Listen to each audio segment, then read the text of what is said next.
How's it going, everyone? Appreciate you guys joining. Had about 58 people waiting in the lobby there. Should all be in now. We'll wait a few more minutes just to have people kind of trickle in here. But really, really appreciate you guys taking the time to spend with us today for this live webinar. Should be really, really good stuff. If you guys are waiting, feel free to just chop or chat in the drop in the chat feature where you're joining from. Always fun to see where people are at across the country and sometimes internationally as well too. So go ahead and drop that in there. But otherwise, really appreciate you guys being here. We also feel free to use the chat or the Q&A feature for questions throughout this. I'll kind of be moderating this, so as questions come in, I'll toss them over to Nick and Tyler. We'll have questions at the end as well too. But in the past with these webinars, some of the most valuable information comes from the questions. So definitely, if you're thinking something, say something, and we'll try to get through it. There you go. And we've got Mike from New York, Monica from Columbus, Ohio. Appreciate you guys joining. It is all the way up to 73 attendees now. So this should be an awesome session, and we really appreciate you guys being here. Nick, Tyler, how are you guys doing today? 10 out of 10. 10 out of 10. I don't know if I'm a 10, but I'm up there. Like high eights, low nines, kind of in that range. High eights is fair. I feel like there's a lot on the table right now, a lot going on. So a lot of people in this room. There you go. Well, hopefully by the end of this, we'll get that up to a 10. All right, we've kind of been assume around. So. There you go. That'll be our goal. Been hovering around 73 attendees now, so let's go ahead and get going. I know everyone has very busy days, and again, appreciate you spending an hour here with us today. Want to make the most use of your time, so we'll kick things off, and if anyone joins late, hopefully they don't miss out on too much of the good stuff. So I am Charlie Burtwhistle. I work here at Buildertrend in our core subscription department. I also co-host the Building Code, so I'm kind of fangirling a bit here because Tyler and Nick co-host Modern's Craftsman, which is kind of the gold standard in the construction podcast world. So very excited to have them on today. And we're going to be talking about client communication. Nick is the owner of NS Builders. Tyler is the owner of TRG Home Concepts, both incredibly successful and very well known in the construction space. So we're very lucky to have them today. I will shut up because I'm the least important person on the call right now, and I'll turn it over to you guys. I would love just to kind of start before we get into the meat and potatoes, if you could give a quick overview of who you guys are, kind of where you came from, and a little bit about your companies as well too. Yeah, Tyler. All right, so I am Tyler Grace. I am the owner of TRG Home Concepts, small remodeling contractor, doing smaller renovations, somewhat of the opposite end of the spectrum as far as what Nick does. So I'm an owner-operator, belt-on contractor. I manage some sub-trades. And that's it. We just specialize in smaller, detail-oriented renovations. And I'm Nick Schiffer, owner of NS Builders in Boston. Like Tyler said, we're kind of on the other side of it, where we're more of a general contractor. We self-perform some of our carpentry. We have a millwork shop, but primarily oversee trades and build large-scale, multi-million-dollar projects and renovations. And together, yeah, we're the Modern Craftsman. Like you said, we started in 2017, a podcast that was kind of born on top of a 5-gallon bucket and an idea. And yeah, 7 years later, here we are. That's awesome. As a fellow podcast host, I'd be remiss if I didn't tell all of our attendees to go like, review, and subscribe the Modern Craftsman out there, but also get some very, very valuable information here today. So the goal of today is really talk about the client communication. We're going to talk about how to reduce conflicts with clients, discover new ways to gather feedback from clients, enhance communication, and ultimately understand the impact that client satisfaction and relationships has on the success of not just a singular project, but your business as a whole. So really excited to get into it. Obviously, everyone on this call understands how important the client relationship is, probably the most important thing that we do as businesses. So without further ado, let's get into it. I think we got 7 things that we're gonna rip through today. So I'll toss it over to you guys to kind of kick us off. Yeah, so we have a limited amount of time, and Nick and I can most certainly talk.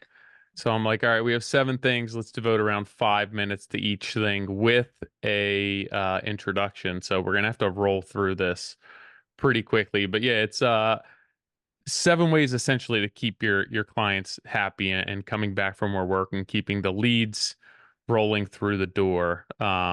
So with that note, Nick will start off the first topic. Yeah, so setting clear expectations up front. And, we had a client years ago reached out to us and was considering working with a couple different builders, and they interviewed us. And I remember sitting at the dining room table, and they had asked me to walk through our process. And I kind of quickly glanced over the fact that we use Buildertrend, and we do these things called daily logs, and that all of the reporting gets done daily. And I kept chatting through our process, and she actually had stopped me and said, "Wait a second, can you just walk me through the daily log process?" And I had, and she said, "You know what? That's what I was missing the last time I built, the last time I renovated, and truthfully, that's really important to me. So, would you mind showing me an example?" And I showed her an example, and they frankly hired me on the spot. There was a loosely defined budget. We helped continue to define that budget through pre-construction. But ultimately, they hired me based on that because they understood that what our process was up front. And that was the first expectation, is that they were going to expect to see this report on a daily basis. And we found at that moment going forward that those daily reports became this really not a replacement, but a tool to help a client feel as though they understood what was going on. They understood where they were in the process, and it actually cut the amount of questions that we were getting after hours.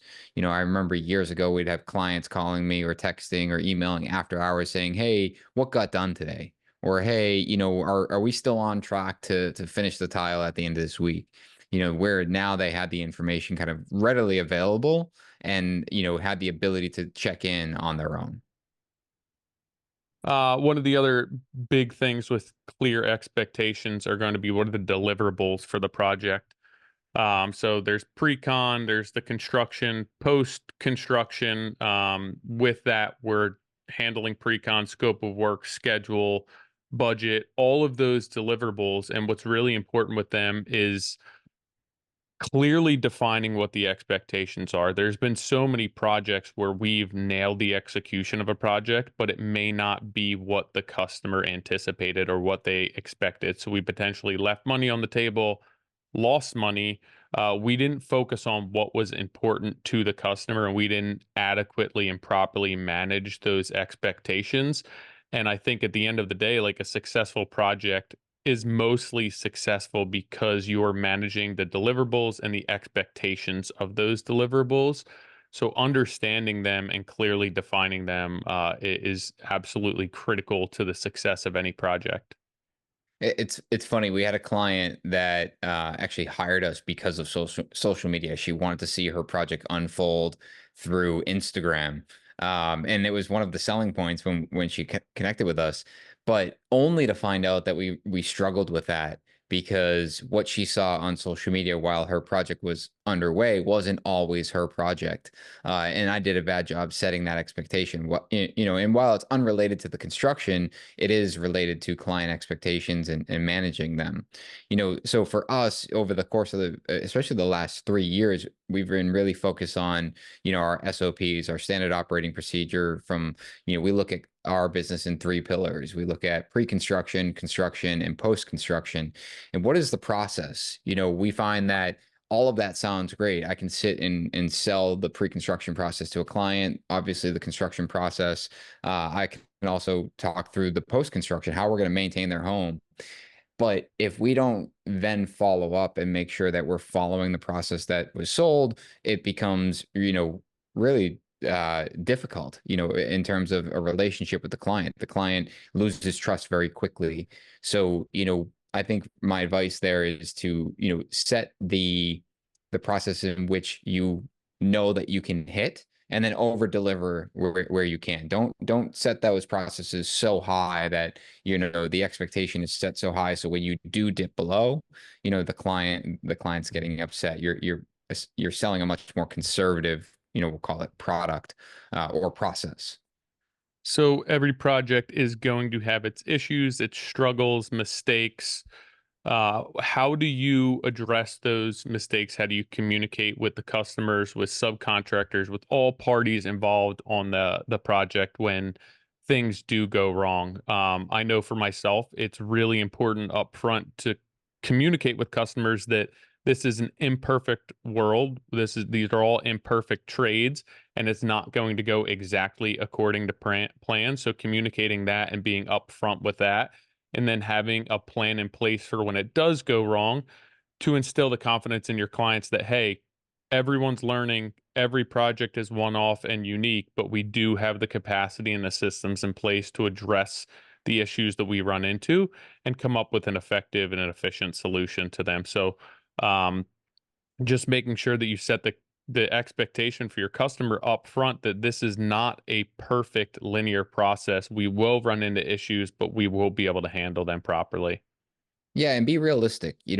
A couple years ago, actually, this was probably more than a couple years ago at this point, but I've told this story before in the podcast. We had a client reach out to us. For a kitchen renovation, we priced the project and they were fine with the budget and they'd asked how long it was going to take. And we told them, I think it was 10 months.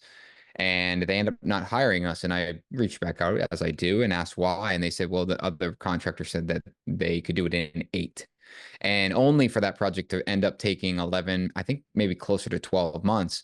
And I remember talking to the designer on the team, and she was like, yeah, it kind of is what it is. It's not a big deal. Like they wanted to get it done in 8, but and I had this conversation. I said, well, we could have done it in 10. And in that moment, I realized that we have this human nature we just want to hear what we want in the beginning, and we'll deal with the repercussion on the back end. So it is this balance of like being upfront, being conservative, and communicating effectively to a client, but also understanding, what value are they looking for? What is considered valuable to the client, and making sure that you're catering, your service to hit or exceed their needs. Number two is going to be pre-construction, design, scope, and schedule. For me, the more detailed that you can include in all of these items, the better off that you're going to be, not only before the job, during the job, but after the job as well. I say document everything, define everything, spend the time upfront being very specific with our job's assumptions, based on scope, material, schedule, end up costing us money or reputation in the long run. So the more detailed you can be with all of your paperwork, all of your communication, the better off and the more successful the project's going to be. Yeah, and from the design side, a more accurate design is going to lead to more accurate pricing. I think that's one of the things that we really push for in pre-construction. We want to make sure that we're getting enough information to price, rather than, getting a schematic plan and building it the way we've always built it. We want to make sure that we fully understand things, how things are supposed to come together, what specifications are truly expected, whether it's finishes or mechanical systems. All of that is something that we're going to spend a lot of time figuring out. And when there is the quote unquote unknown, we're not sure what tile we're going to use, we're going to be very clear in that budget, in that pre-con process, to make sure we're clearly communicating what we're expecting. And we try to do that in a way that's not unrealistic. If we know that they have a champagne taste, we're not going to put a beer budget tile in that estimate. We're going to make sure we match that budget, according to their taste and expectations. All of these documents and everything that Nick is discussing is extremely beneficial to the entire team. So it's going to be helpful for the client, the vendors, the subs, the architects, the designers. So taking the time up front to develop all of this, a well-defined scope, a fully developed design, a clear, concise schedule is going to ensure profitability, consistency, and a path ahead, especially when things don't go up according to plan. And it's really important to note that this is not just for the client, this is not just for the GC, but all project stakeholders can benefit from this. Yeah, and just really quickly, I want to touch on what we call OAC meetings, owner architect customer meetings. why they're important. It's something that we're strict with. Every single week we meet with the entire project team. Sometimes those meetings can be hour, 2 hours long. Sometimes they're 5 minutes, but the cadence is the most important part. It's the opportunity to get together as a quote unquote team and make sure everyone is on the same page with that. It's also really important to understand what the program is, design program, what the client's program is, why they hired you, what you do well, what's important to your clients. If getting the project completed in a timely manner is the most important thing to them, and you're focusing on delivering an extremely high-end product, the extra time that's required to execute may be a deal breaker for that client. So yeah, it's an amazing product. The project turned out beautiful, but they wanted to be in 6 weeks earlier so the kids could start the school year uninterrupted. So at that point, it's potentially a fail. So understanding, while you're developing your pre-con and the scope and the schedule and the budget, understanding why this client hired you is really important to a successful project. Yeah, and one question that comes up a lot, especially from a client side, is like, do our subcontractors and vendors have a say in this process? And the answer is absolutely. When we're hired, we're ultimately hired to manage the project. Effectively managing the entire process. So if we're going to be putting together a scope of work or a schedule or a budget, depending on at all points, regardless if it's schematic or a CD level set of drawings, we're going to be getting input from our vendors, getting input from our subcontractors, and the level of input we're getting is going to be directly related to the level of information we're able to provide. If we're able to provide a really clear scope, we can get a really clear number. If we're not going to get that clarity from them. And effectively, it's our job to go back to the client and make sure that they understand exactly where we stand. And this is everything ties back right to Buildertrend. Like, this is where Buildertrend can be really helpful and ensure that all the stakeholders that are involved in the pre-construction process have access to all of the schedule, the documents, the financials, the budget, the estimate, really having one center portal to work from. Item 3, updated financials. Speaking of money, clear and concise system is the most important thing for us. Where when we are starting the process from pre-construction to construction and throughout construction, everything comes back to the budget. It really is kind of the nucleus of a project. It is something that we're developing very early on from a schematic level of drawings. We're communicating that to the client at that point, like, hey, this is what we think your project is going to cost. And as we get more information from the design team, we're updating that.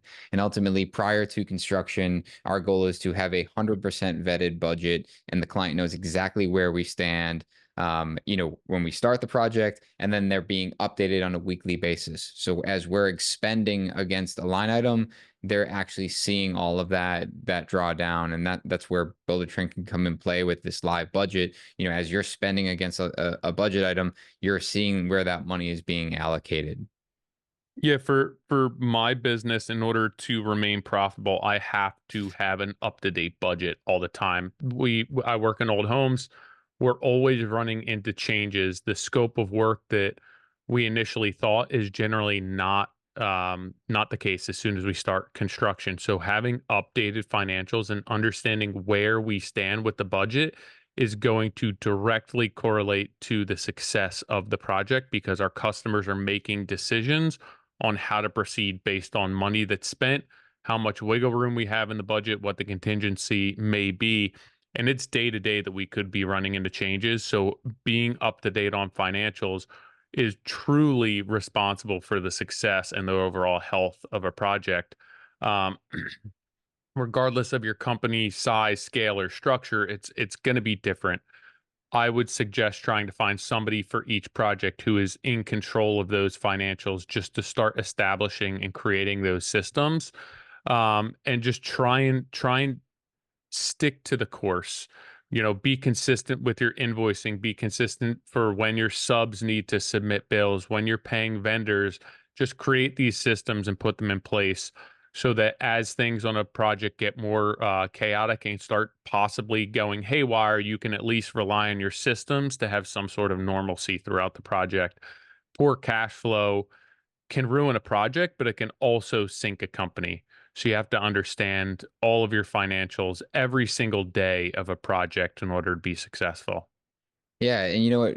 Tied to cash flow is deposits, retainers, down payments, whatever you want to classify them as. But having an understanding of what that looks like, every company's different. Some, we take a large deposit at the beginning of the project, and we don't actually give that deposit back until the very end.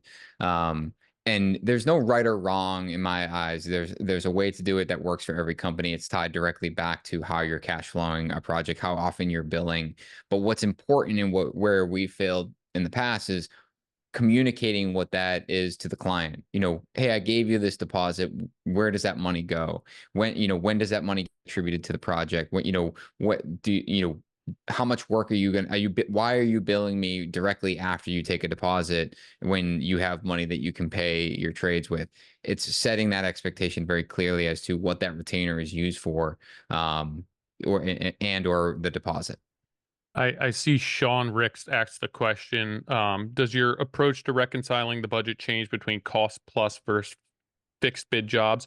Of course it does, but I think that if you take the approach or the mindset that they are the same, that you're tracking costs for every project day to day, it's going to ensure your profitability, because if it's cost plus, that's how you should be managing how much time being put into the job, what the customer is getting cost, what it's costing you. If it's fixed bid, you have to understand what you bid, what the cost of it was, and how you're managing the time invested in a project. And if you aren't doing that, you're probably not capturing all of the changes backed up against what your initial and preliminary budget was, or what you bid this fixed price job at, because so many things have changed. So I like to say, hey, look at them the same way. Assess your project costs on a daily basis, on a weekly basis, to understand where you stand, to see if you need to make an adjustment to either ensure you're keeping your customer's job on budget, or you're creating profitability for your business. I love that answer, Tyler. We also had another question in the Q&A feature. You mentioned being as detailed and scheduled for the consumer as possible. How do you help overcome the internal fear of being so dependent on subs that might fail? The schedule makes us as a company look bad. I don't think that you need to, like, everyone does. Nobody wants to put out a schedule because they're afraid that they're not going to adhere to it. And I think that the pressure of the schedule actually winds up ensuring that you are more profitable. And yes, subs can flake on you, but I think, like, just because the schedule changes doesn't mean it gets thrown out the window. There's ways that you can use that schedule to overlap subs or move things around, and maybe it's not exactly as you intended it, but at least you have some sort of starting point, and you're not just showing up every day figuring out what's going on. So a schedule, it's very rare in residential that you're going to be able to adhere to that schedule exactly, but at least it gives you some point of reference for what you can be doing to try and maintain. It also is going to guarantee if you're spending too much time on certain trades based on the budget and everything else. So a schedule is scary for a lot of people because it really does hold you accountable. And at the end of the day, if we're trying to make money as a business, being accountable for your time and what you're paying people is the lifeblood of that. Yeah, not just that, not like, to go back to another point, was this is where you get the involvement from your trades, your subcontractors, getting them to buy in. You're, rather than dictating, hey, you have a week to do your project, getting feedback early on, like, hey, how long is it going to take you to rough this house? Oh, it's going to take 2 weeks. It's like, okay, what's that based on? Like, what's the predecessor? Like, what is required to happen before you start the work? And is there any opportunity for you to do it faster? I think a lot of times in this industry, we make a lot of assumptions, and we push, and we'll just stack the schedule, overlap trades. When the reality is you might be able to make someone else's job 50% more efficient if you just ask the right questions and give them the right opportunity to do that. And when the majority of the market isn't giving them that opportunity, their price and their schedule is reflective of that. So a project that could take them a week now takes them two, because no one gives them the opportunity to actually perform at their highest. Moving on to number 4. I think we're at 4, right? Yeah. Yeah. Extreme hospitality. So the goal for us would be to create, and this is gonna, I have a note later on in this, but create a white glove service. So we're looking to not produce a high volume of work. We're looking to create an experience, really focus on customer service. So I understand what's important to our clients, what their needs are, and how we have to meet them. And a lot of that is through extreme hospitality. This does not often lead itself to producing a high volume of work, but I'm focusing more on profit margins. So it's really important to understand how you make money as a business, who your ideal client is, and that every single client and project is unique. So you have to understand how to serve that budget, that schedule, that client. Yeah, and you know what? For us, like, when I think of hospitality, I talk about this a lot, but like it's the client experience, and I think a lot of people talk about the client experience, but fail to really dig into that. And it's everything. But for us, like some of the important parts are how many touch points we have with the client. I referenced the OACs earlier. That's a weekly touch point. We're doing daily logs. That's a daily touch point. We're doing a weekly video recap where it's a text that goes out to the entire team, and it's very loosely defined, but it's designed to encourage the team as to see what is going on with progress. But furthermore, it's now understanding how the client is reacting to that. And for me, my intent is to reach out to the client once a month and just ask how we're doing, on 1 through 10. Just that's all I need. I don't need an explanation. Just give me a number. And more times than not, it's a 9. If it's an 8, they wanted to give us a 9, but maybe something was going on. If it's a 7, all right, they probably want to give us a 6, but they're trying to be nice, and I need to get on the phone and find out what's going on. And ultimately it gives me an opportunity to understand, just like real quick, how are we doing? And if we're trending below 8, then it's something that I can react to, find out what's going on, and make sure that I can counteract that as quickly as possible. The other thing is sometimes we do our best to involve the client outside of just the project. I might reach out in the middle of the project and say, hey, I'd love to take you guys to dinner. My wife and I would like to take you out to dinner, just enjoy some time away from the project and get to know them on a more personal level. We might have hit a really important part in the project. We're topping off the framing. We might get a food truck, on site, invite their kids, demolition, knocking down an old house, invite the family. And the kids love to watch demolition. And it's really just making sure that you're making the process of building or renovating a home special to them, and kind of going above and beyond of what those expectations are. And they don't have to be high dollar things. It's just, again, making the experience more of a fun process. So Uh, are those, just a quick question in the chat. Are those OAC meetings, Nick, are you personally in every one of those, or is that something that you offload to your team? Well, we're going to get to handoffs here on number 5. Yeah, But generally speaking, I am involved pretty heavily, but not in every one. My role will trickle off depending on where we're at in the process, and I will plug back in if and when necessary. But we'll come back to the handoff in a moment. Yeah, again, I addressed this before, but trying to provide some sort of differentiation, some sort of white glove service. Heather Simpson said, do you have any advice, suggestions specifically for production home builders? That's a little bit tougher to try and find how you can deliver these services and communicate with customers who don't really understand who those customers are.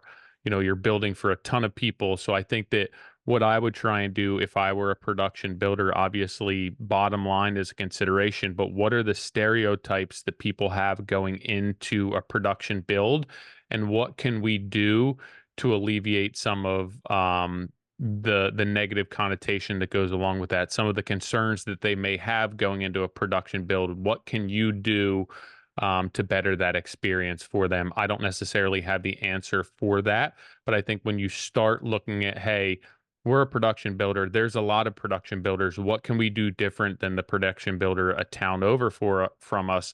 What do we do as a smaller scale production builder? What can we offer our clients, even though we don't necessarily know who they are? I think that's when you'll be able to deliver on your end of the bargain, or over execute to make sure that it's a successful experience and transaction for that customer. What else? Are we moving on to 5, Nick? We are. So this is where we're talking about handoff. So the process of handing off a project for me, since the question came up, like what's my involvement from pre-con, I'm let me back up. Sales, I'm involved. I'm there. I'm the one managing the lead flow. I'm meeting with the clients.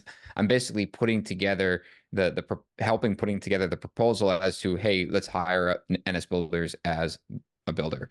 And at that point, then I bring in my pre-construction team and we develop a team, and I'm heavily involved in the pre-con side of it. I'm in all of the meetings for the budget. I'm in most of, if not all of the meetings for the design, essentially building the project on paper. And at the point in which we transition into construction, I make a formal handoff. And that formal handoff is introducing, this is your site super. His roles and responsibilities are as followed. This is your project manager. Their roles and responsibilities as followed. Your communication should always go to the PM. And setting that up, and that's not just for the client, but that's for the whole project team.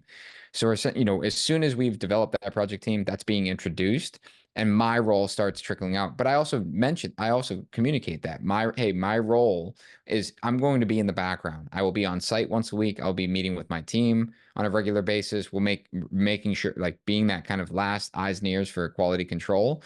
But I'm not going to be the lead communicator. So you communicate with the PM. You can certainly reach out to me, but I would advise that the PM is going to have more information directly related to the project that is under construction. Documentation of, communication, handoffs, meetings. Buildertrend is going to facilitate transparency. One thing that I did for my business maybe 5 or so years ago is become completely transparent with everything, numbers, communication, subcontractors, and not hide anything. And once I did that, the trust that I established with my customers and the confidence in our systems uh, really changed for the better. I would say that switching to being transparent and involving my customers to be able to allowing them to see into the inner workings of my business, the communication, the numbers, I no longer felt as though I was hiding things within my numbers. It's all out there. There's nothing to hide. I'm completely confident that my numbers, my communication, everything's on point, and it just creates a much better user experience. So you mentioned making that change a few years ago, Tyler. I think Sebastian just put a question in the chat here around just kind of change management as a whole. So when you decided to do that or make any changes, whether it be daily logs or regular meeting cadences or things like that, how do you ensure that you incorporate that into your company in a way that motivates the team to ultimately uphold those new practices?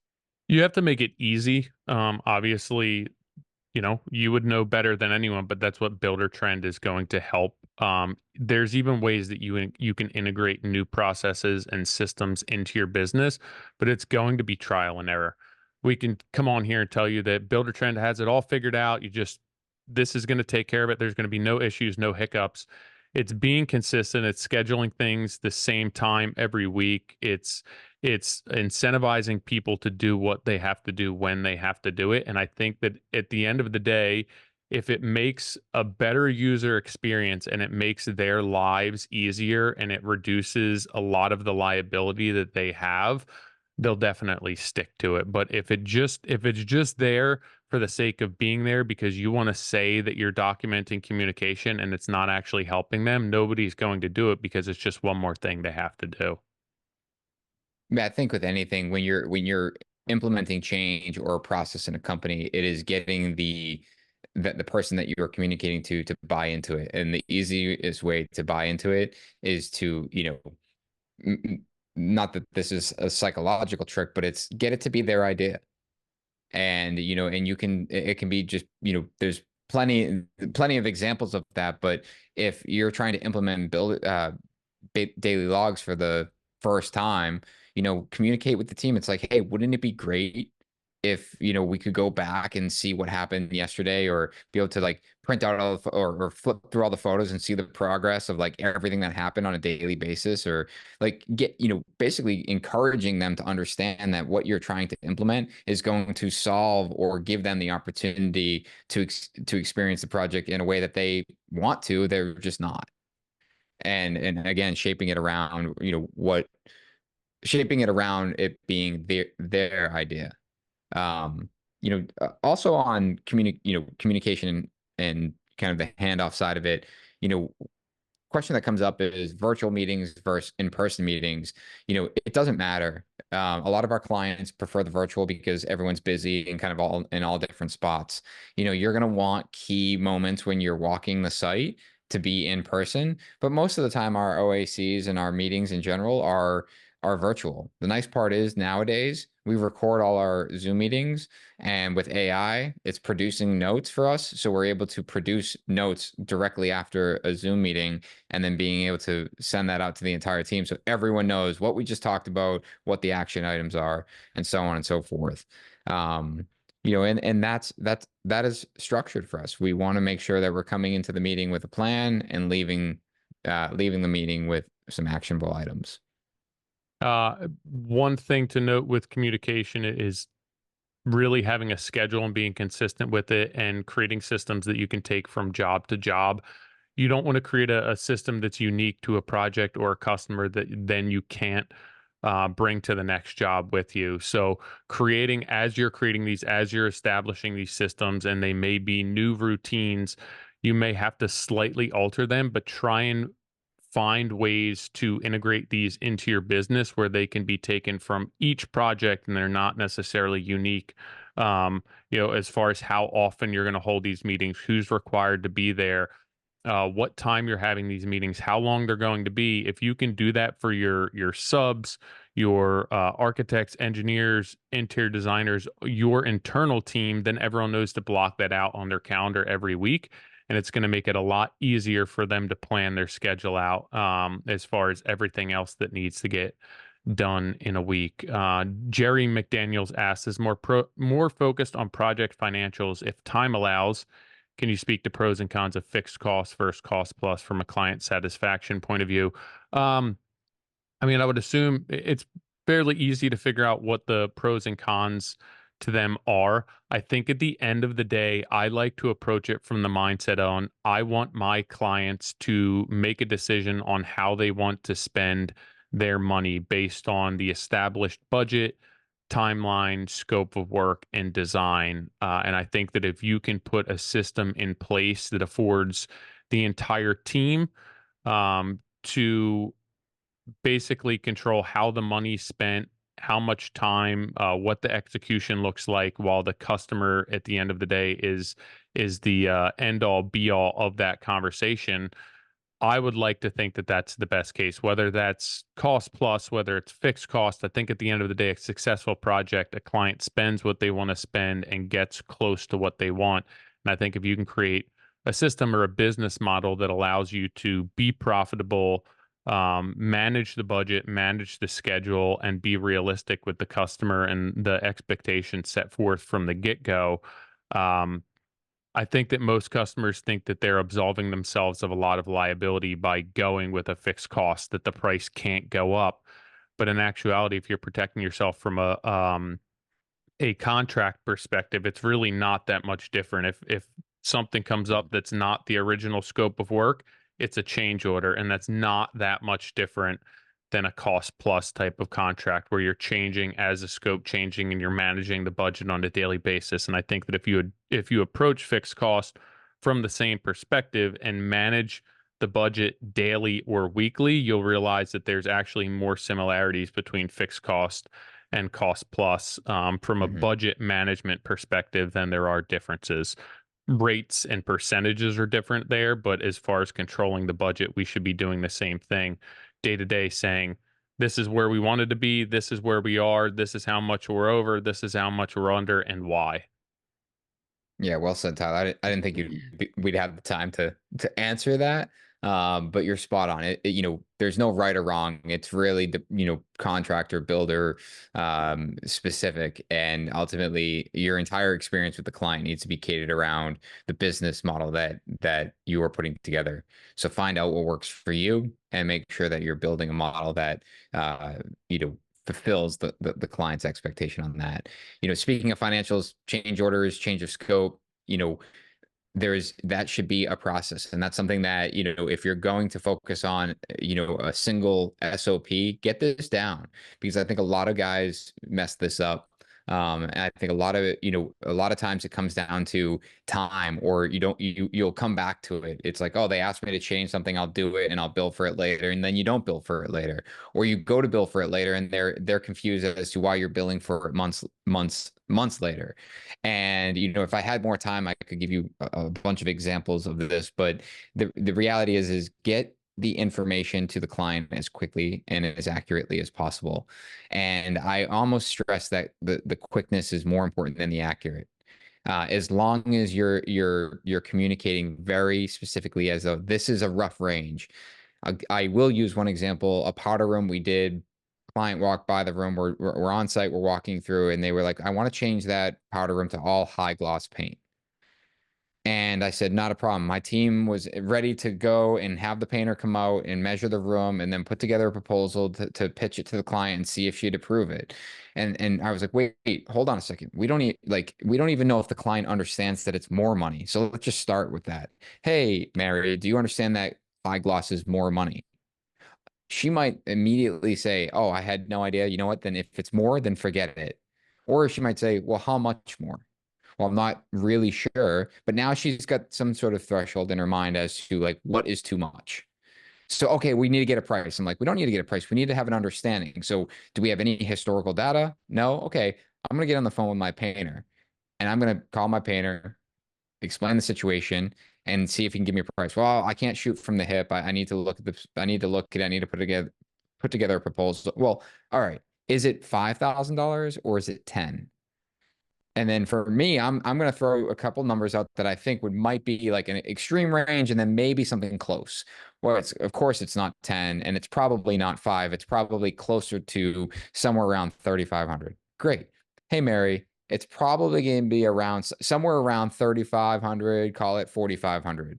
Oh yeah, as long as it's under $5,000, I'm good. Great. So now I can call my painter, come out, give me a proposal and we can now we're moving forward. If it was an immediate no, now we get to the no as quickly as possible, and we're not wasting anyone's time writing up a change order, for something that doesn't move forward anyway. We want to get to that yes or no as quickly as possible. Yeah, and then like you said, engaging your entire team on this, Nick, is going to be really important. If there's a sub involved, getting them involved early. If there's a designer that needs to be engaged to figure out how to move forward, get a hold of them immediately. I think that, as you mentioned, the immediacy of this is incredibly important on how to move forward. And I think that this ties back to being diligent upfront and being completely transparent and open and developing a comprehensive scope of work and deliverables. I think that we're oftentimes afraid to address a change order when they initially come up because it's bad news for the customer. Maybe the project hasn't been going according to plan, and we don't actually know how much more it's going to cost because we don't know what we budgeted for in the first place. And I think that if you have very clear and deliberate financials, looking at pre-con, and as you're managing the budget, as you progress through construction, change orders are not that difficult to quantify how much they're going to cost and how they're going to affect the budget. We just a lot of times are afraid that we don't understand how much we need to back out, how much we're already over invested, and what it's going to cost. So I think that, again, this is a testament to having all of your financials in order, using Buildertrend, using whatever systems you have, if it's spreadsheets, whatever it may be, that once there's a change comes up, you completely understand how much scope that adds and you can quantify that to provide with a customer immediately. It shouldn't be as difficult, and it's not something that we should foot the bill for either. No, and you talk about budget, but it's equally important for the schedule. Yep. Like even if it is $0, you should be issuing like, hey, no problem. We can paint that room. It's exactly the same, but that paint is a month lead time. So it's going to add a month to the schedule. And this is your opportunity where it's, like going back to my example of the 8-month kitchen, I could have sold that job at 8 months knowing that they were going to make all these changes. And here's my opportunity to bank a little time, like it or not, like this is your opportunity to pad the schedule where it's like, hey, that is going to take a month. That's going to add a month to the schedule. When like, all right, well, they're telling me 4 weeks. It might come in 3 weeks, but at least I'm adding the 4 weeks to my schedule and communicating that as, hey, the schedule is now delayed 4 weeks. And when you finish it a week early, you look great. And it's not like, yeah, no problem. We'll order that paint. And then the paint shows up a month later and then you're trying to paint. And the client's like, why are you 4 weeks behind schedule? It's like, well, you ordered the paint. Well, you didn't tell me it was 4 weeks lead time. I wouldn't have ordered it, which is probably not necessarily true. But the fact of the matter is getting all of that information to the client. So they have that information and you have the support you need to do the job on time and on budget. We're going to work our way on to number 7, which is the post-construction process. And this is so important. Um, this is a extreme case, an extremely important case for using software like Buildertrend to manage post-construction. There's so much that goes into the project. By the time you hit that finish line, everyone's exhausted, everyone's fatigued, but closing out that job is more important than anything. You could finish 99% of the project, 1% is change order. And if you do not properly execute that change order, that entire 99% of the project that went perfectly can go out the window. And you can really tarnish a great customer experience that you spent a year, 2 years developing and really refining. So, having something in place to start understanding how you'll manage your change order, or not change order, your punch out process, your warranty, your maintenance, having all of that clearly spelled out and articulated in your contract that you sign at the beginning of the job, and then being able to delineate and differentiate between where all of those items lie and where they go within your process is going to be critical in establishing and maintaining that good customer experience, that client experience throughout the project. A well-built house and a really great experience can go out the window because it then takes you 6 months to put a couple of pieces of trim in, to move a light, to put some knobs that came in for a cabinet. So ensuring that those things get done, that the maintenance, that the warranty items get done are just, if not more important than the project itself. Yeah, I mean, I'll give you the cheat sheet on how we do it. So we do an internal walkthrough with our team. We punch out the home as a team, go through everything, try to get everything done, and then we do a walkthrough with the architect, interior designer, and client. Sometimes we do interior designer and architect first, but primarily we walk all together and we create one list, and we agree that that is the punch list, and we also agree that when punch list is complete, final payment is due. And warranty only goes into effect when we have final payment. So, and anything that gets added to that list after is considered a warranty item. So if we do the list and we don't get final payment, we're not into the warranty period. And then they start adding stuff. We don't do it because it's considered warranty and it will be handled in the warranty period. And it's important to structure it that way. Now, the human side of it, or the hospitable side of it, is, well, if they realize that there's an additional touch-up that needs to be done with paint, of course you're not going to delay the entire project because of something. This is a process to help prevent the never-ending punch list, not the onesie twosies that come up that you, of course, you should just take care of for the betterment of the project.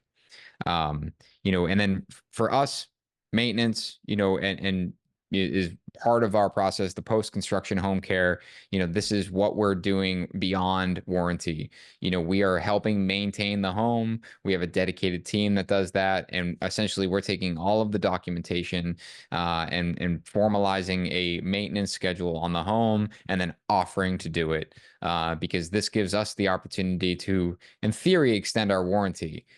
Because what happens is if we're doing preventative maintenance, that warranty call that you might get for a leak, at a roof or a gutter, that it was caused because it wasn't maintained correctly. Now you're able to prevent that. So you're lessening your warranty claims, you're increasing revenue on the post-construction side, and you're keeping that house in great shape. I think we did it. On That's time, 7. dude. On time. On time. This is There you unheard go. of. 10-minute Q&A, right? Love that. Yeah, absolutely. We'll kind of transition to the Q&A section now. We got a couple already in here to kind of kick things off, but if you have questions, feel free to drop them in there.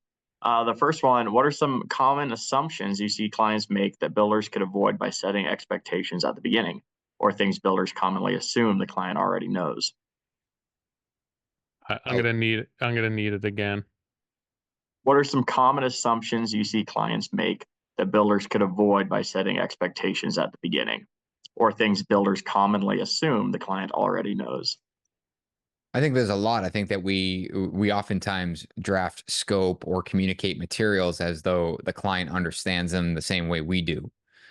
Or I assumed that, all paint was the same, or I assume that you were carrying full height backsplash, and what this comes down to is a poorly defined scope on a builder's part, which I think is step one, but also step two would be communicating that clearly defined scope. So if you're setting the scope as, hey, we're excluding all full height backsplash and we're only doing 4-inch, don't just write we own stone countertops. Communicate, hey, you own stone countertops with a pencil edge and a 4-inch backsplash. So I think that, I mean, we could sit here and I could give dozens of examples, but it all comes back to, communicating in a way that a client can understand it.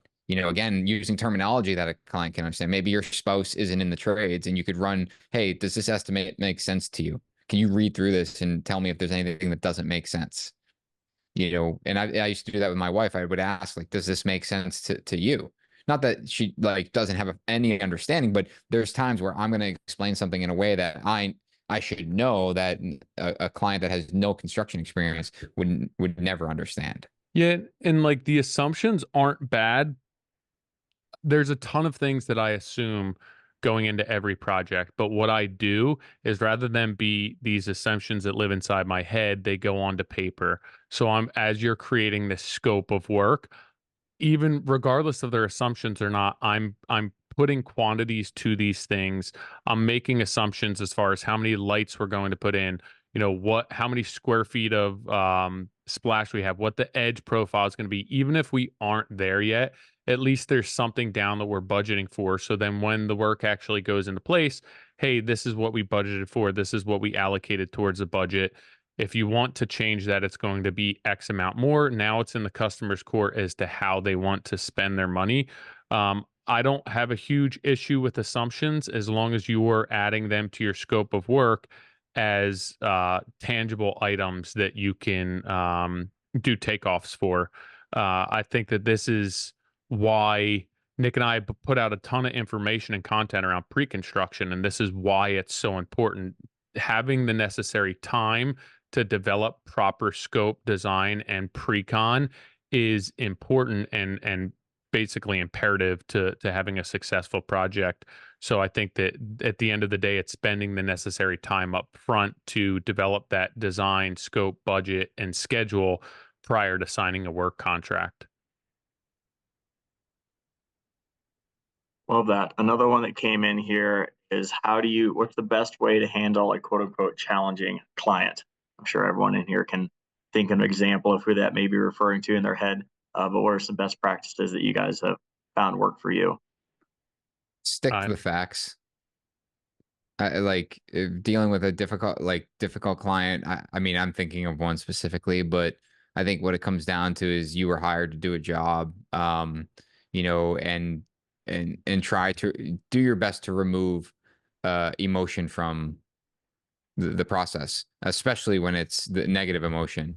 I think that it comes down to, sticking to the facts, making sure that you're upholding your responsibility.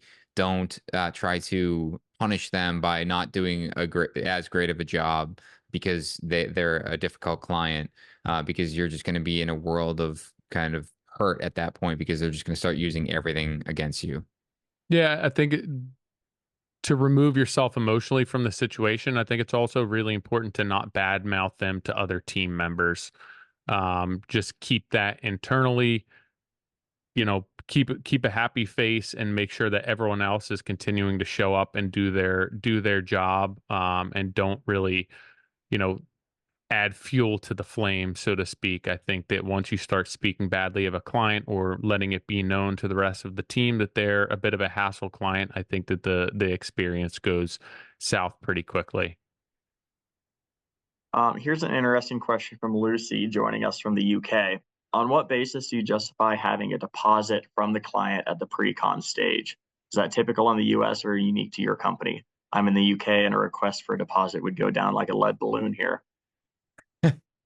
Yeah, so I, we're yeah. all it's not really even a deposit. It's payment for the pre-construction services of the project. So essentially, and again, Nick and I have a ton of stuff regarding this. But essentially, we're being hired as a consultant for the project to basically go through and look at feasibility of the project, help with the facilitating the design, the budget, the schedule, everything related to pre-construction to guarantee that what the client wants is actually viable.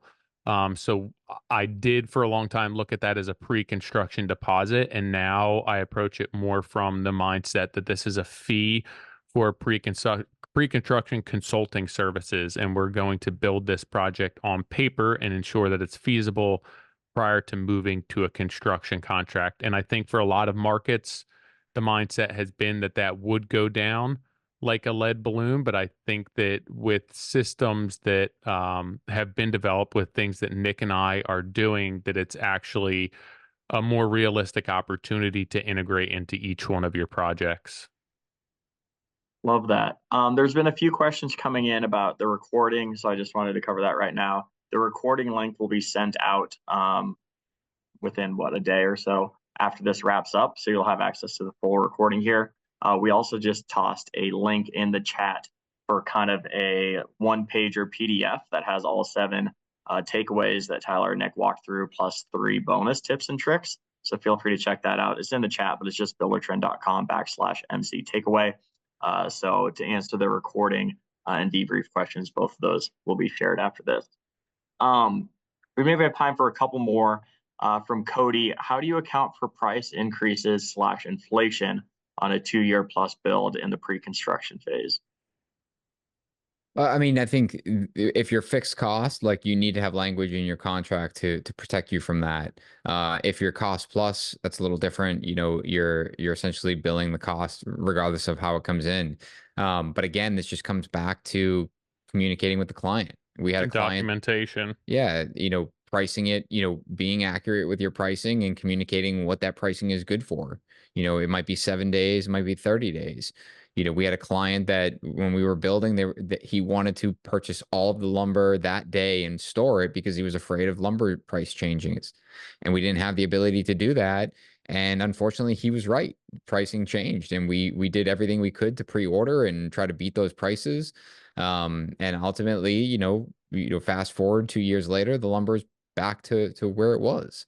So it's really just having an open dialogue and being very, forward with what the approach is that you take around purchasing materials and price fluctuation. Yeah, look up escalation clauses. You want to have Mhm. something like that in your contract. And again, this is where it goes back to documentation. Even with fixed cost, have quantities, have numbers that you can assign to line items in a budget so that for conversation's sake, 32 by 4s cost $10 today and then they cost $20 a year from now when you go to do the project. If that's not specifically spelled out in your contract with an escalation clause, you're not going to be entitled to that. So you have to be very specific. It can't just be a number. Have a takeoff done with quantities and numbers so that you can protect yourself from them. But escalation clause is what you're going to want in your contract. Cool. I know we're getting close to wrapping up here. One more quick note, then one final question to end on. I see some stuff coming in around kind of Buildertrend specific functionality. I know both Tyler and Nick talked about how you can incorporate some of these best practices into your company using Buildertrend. Just for the sake of time and to let experts do what experts do, if you have those Buildertrend specific questions, reach out to your account manager or coach.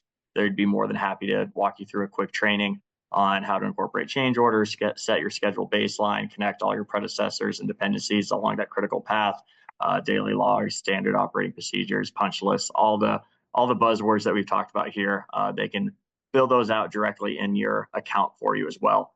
So feel free to reach out if you have Buildertrend specific questions. And then last question here from Robert. What is the best way to handle a punch list that keeps growing every time final billing is issued? And we thought we were 100%.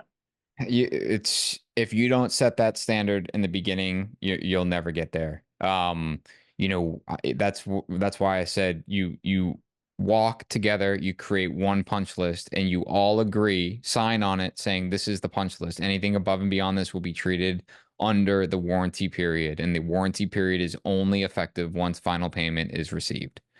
If you are on the other side of that, which I assume where this question is coming from, attribute a value to what that stuff is and maybe triple it.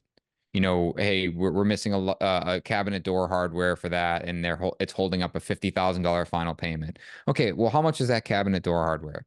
It's $100. All right, well, let's attribute $300. Okay, or $500 to that, and let's take final payment minus the 500. So if you were to quote unquote walk away from that punch list item, he could 100% get someone else to come in for $500 and install that final knob.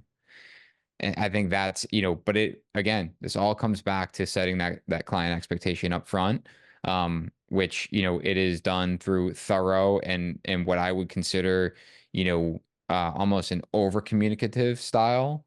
But done so in a way that makes the client feel as though they are informed, and ultimately, has I'm not even going to say a good experience, but a fun experience throughout the project. Love that. Well, Tyler, Nick, thank you guys so much for your time today. The chat is full of thank yous as well too.